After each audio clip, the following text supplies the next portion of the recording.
This right here is my WWE The Bash Predictions pay-per-view. Is live tomorrow night exclusively on pay-per-view. Gotta say, overall, this looks like it might be a pretty good pay-per-view outing from WWE because many of you know I did enjoy the One Night Stand pay-per-view, and definitely the Judgment Day pay-per-view this year was probably one of the best Judgment Day pay-per-views in a long time. So hopefully right here WWE maybe can actually have 3 good back-to-back pay-per-views. And I gotta say, the card for this looks pretty good. The only problem with this is the pay-per-view might be a tad bit overbooked. Now, you only got 8 matches right there, and most people, you know, to say a pay-per-view is overbooked, you would have to have like 9 or 10 matches to say it's overbooked.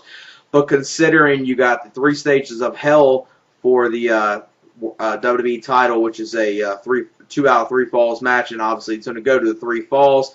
You expect that with, you know, match-wise, the entrances, the build-up package, and all that. That's right there at least going to be 45 minutes. Then you count, you know, the 2 title matches, the other 2 title matches, the ECW title match. You got Scramble match, so that's guaranteed to be 20 minutes plus, you know, entrances and whatever happens before and after the match. So guaranteed probably 25 minutes right there. So that's an hour and 10 minutes, just 2 matches there. Then CM Punk match, at least that I'm hoping that gets, you know, a good amount of time. This one match, the CM Punk match, might be hurt a tad bit because I could see them maybe cutting the time for that match due to the fact that, you know, they got probably 2 or 3 matches on this pay-per-view that probably could have been held off, especially 2 that make no sense of being on this pay-per-view. So with those 3 matches right there, I mean, you're guaranteed at the least an hour and a half. So half the pay-per-view is three matches right there. Then you got 5 other matches, and a couple of those five matches are going to have to be given somewhat of a time. So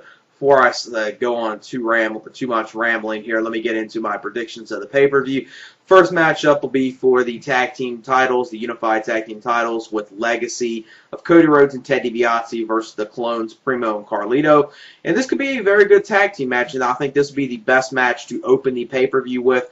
And I do see Legacy winning the tag team championships here, then probably at the next pay-per-view, the Night of Champions, since you're going to have all the titles on the line, which that pay-per-view right there is going to be highly overbooked since WWE, you know, now has 2 women's titles, and, you know, 2 women's titles and the tag titles will be on the line there as well, with all the world titles, mid-card titles. Probably that pay-per-view right there is going to be a tad bit overbooked right there, but I expect at the next pay-per-view, I see Legacy winning here, and then at the next pay-per-view, we'll either see the Legacy versus Clones rematch, or maybe a triple threat match involving the Hart Dynasty, which I think that would be a very good triple threat, or just a program between the Hart Dynasty and Legacy. I think that would really work out, but I don't know if you could really do that because the Hart Dynasty and Legacy are both heels, so I don't know if they would actually want them to match up against each other, but hopefully this match at least gets 10 to 15 minutes.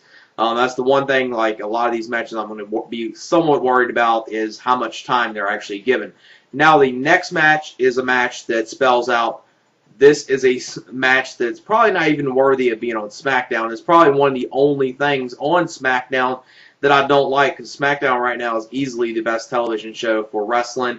And this right here is probably the one feud on SmackDown that's been going on for a little bit that I can actually say that I do not like. And that's the Dolph Ziggler versus Great Khali feud, and they're going to have a match here. Expected to be pretty short. That's going to be the good thing about this. So you can go a couple ways. Khali's either going to completely dominate him, or Dolph Ziggler will get disqualified.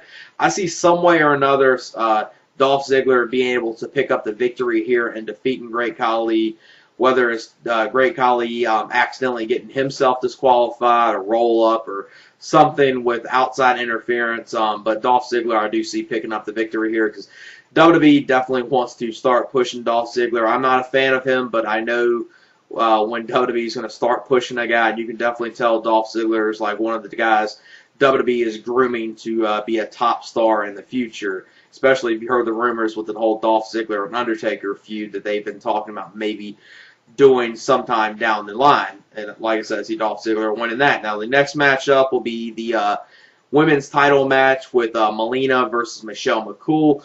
This might be a decent women's match. It's probably going to be fairly short. I expect 6-7 minute women's match at best. I would love to see, you know, a women's match with Melina versus Gail Kim, since probably those are my 2 favorite women's performers in WWE at this point, along with, you know, Natty Neidhart, which right now she's just a ballet.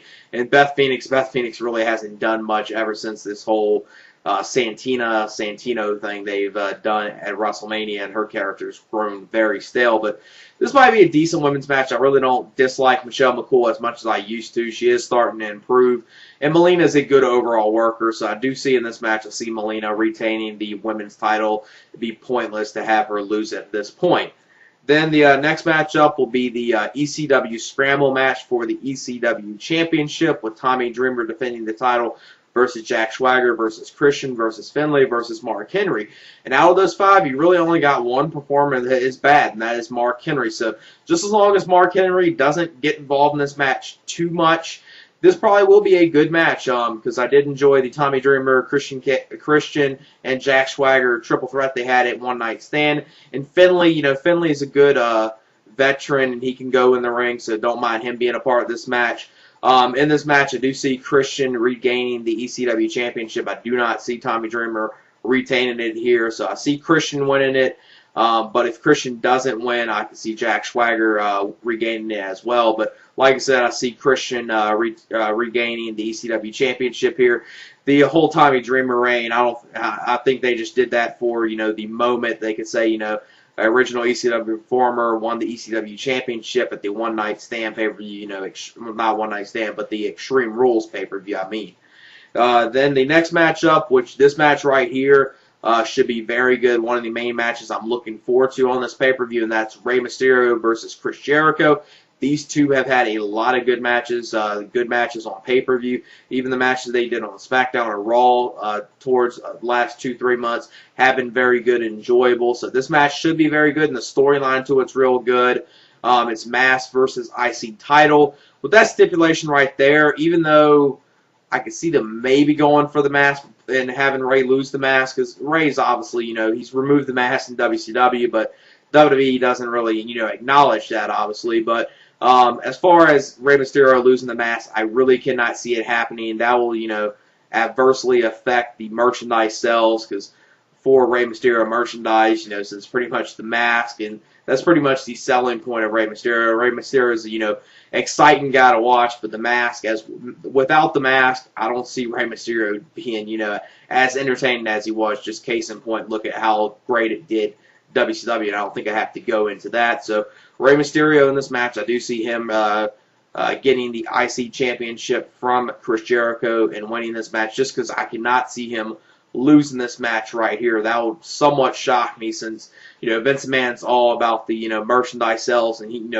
Vince McMahon's very afraid of turning John Cena heel at some point due to merchandise decline. So I would think, since he's worried about that, he would not even try it with Rey Mysterio, since I think Rey Mysterio, his merchandise sales would decline a whole lot more than if you would turn John Cena heel. I don't think turning John Cena heel would really affect his merchandise sales, whereas Rey Mysterio, it definitely would.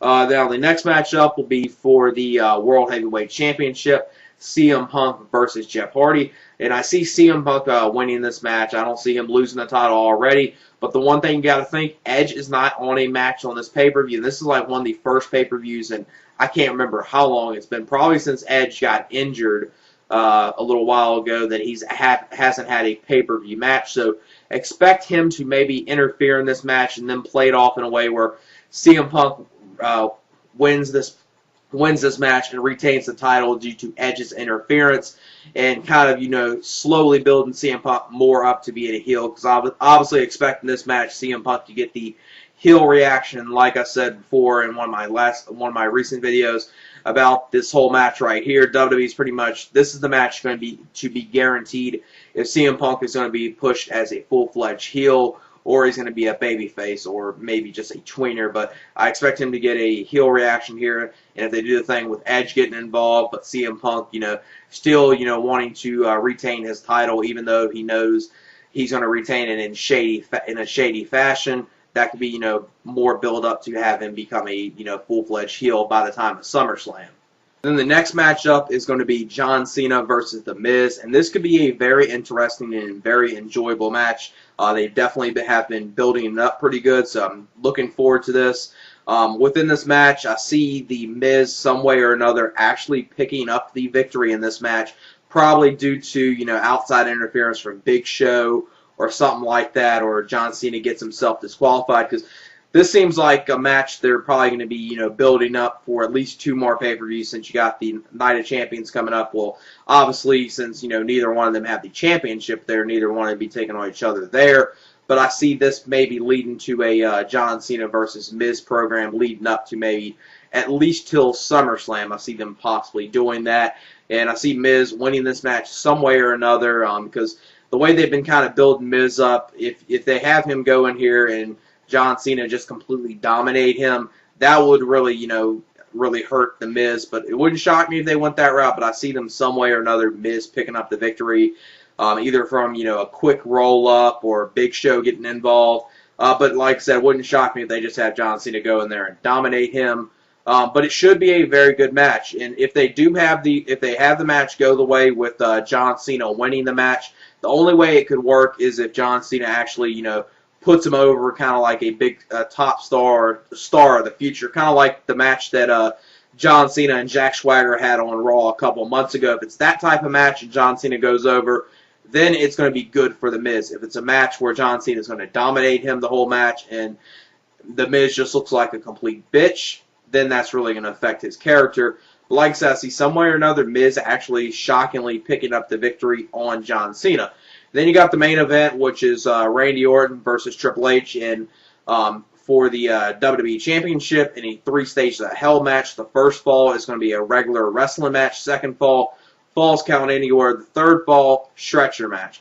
That's the only problem I really have with this 3 Stages of Hell. I think the ending it with the stretcher match might be pretty weak, unless it's like a brutal stretcher match. If it's one of those stretcher matches where the wrestler just pretty much knocks their opponent on the stretcher and tries to roll the wrestler across, even though the wrestler they're taking on isn't incapacitated, then that's going to be a very weak stretcher match. And like I said, when I gave my thoughts on Monday Night Raw, the commercial-free Raw, that last man standing match that Randy Orton and Triple H had there, if that's the type of match they put on this Sunday as far as the quality of match, it can be very good.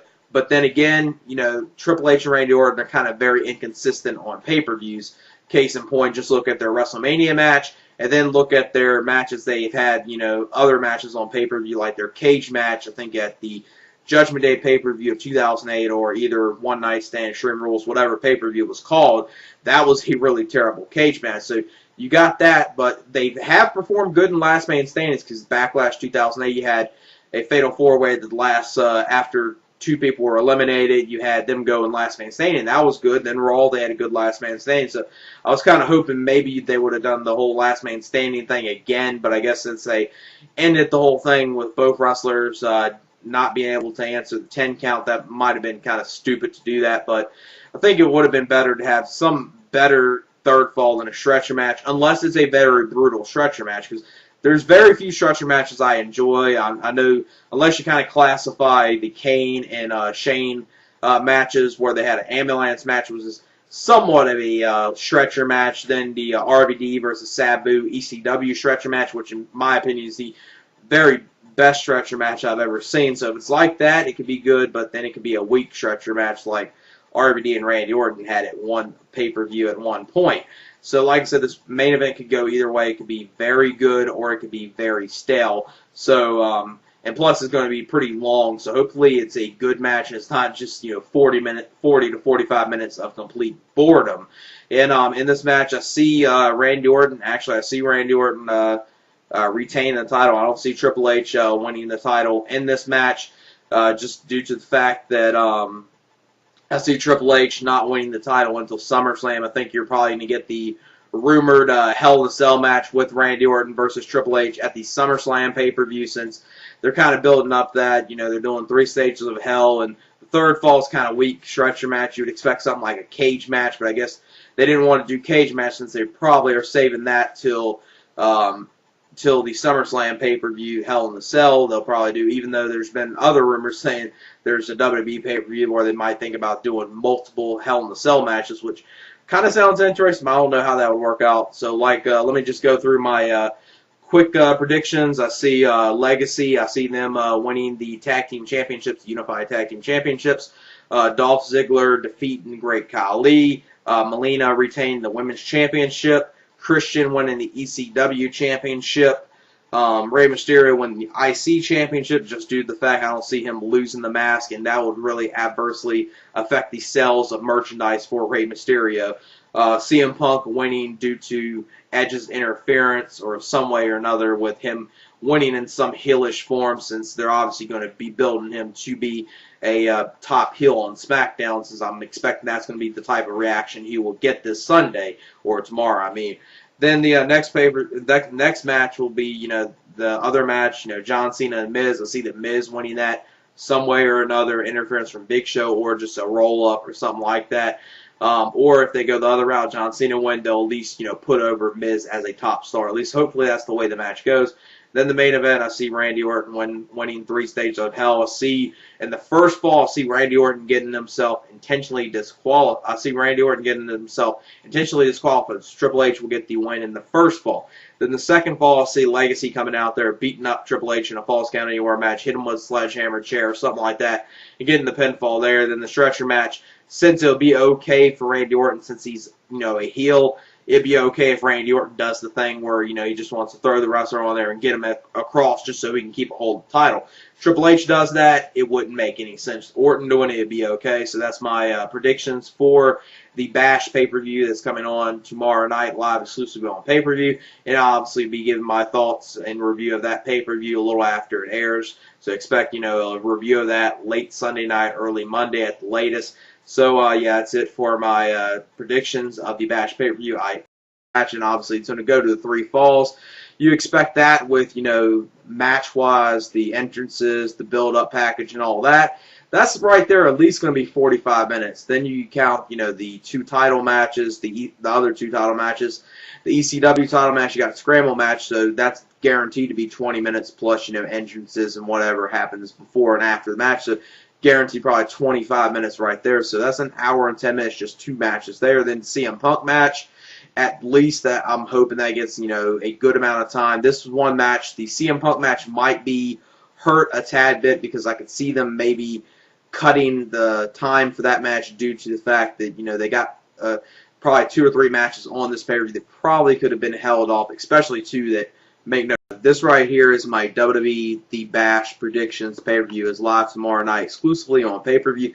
Gotta say, overall, this looks like it might be a pretty good pay-per-view outing from WWE because many of you know I did enjoy the One Night Stand pay-per-view, and definitely the Judgment Day pay-per-view this year was probably one of the best Judgment Day pay-per-views in a long time. So hopefully right here WWE maybe can actually have 3 good back-to-back pay-per-views. And I gotta say, the card for this looks pretty good. The only problem with this is the pay-per-view might be a tad bit overbooked.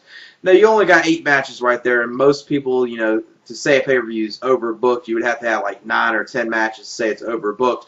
But considering you got the 3 stages of hell for the WWE title, which is a 2 out of 3 falls match, no sense of being on this pay-per-view. So with those 3 matches right there, I mean, you're guaranteed at the least an hour and a half. So half the pay-per-view is 3 matches right there. Then you got 5 other matches, and a couple of those five matches are going to have to be given somewhat of a time. So before I go on too much rambling here, let me get into my predictions of the pay-per-view. First matchup will be for the